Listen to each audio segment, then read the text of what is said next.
D'autant que Mediapart, ce 8 juin, a balancé un gros dossier contre Darmanin.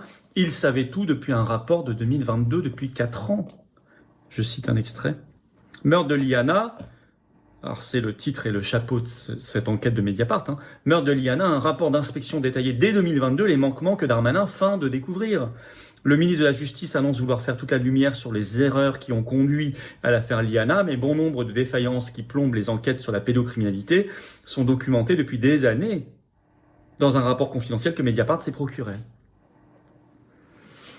À tel point que, vous regardez le contenu, on va citer un autre extrait, le garde des Sceaux serait cependant bien avisé d'ouvrir les placards de son propre ministère pour consulter un rapport d'inspection qui détaillait dès juillet 2022, il y a 4 ans, les conditions dans lesquelles s'effectuent les enquêtes pour violences sexuelles sur mineurs, commandées par la Commission indépendante sur l'inceste et les violences sexuelles faites aux enfants, la Civise. Ce rapport n'a jamais été rendu public. Mediapart s'en est procuré une copie, après avoir essuyé plusieurs refus du ministère de la Justice de nous le communiquer. Quel manque de transparence.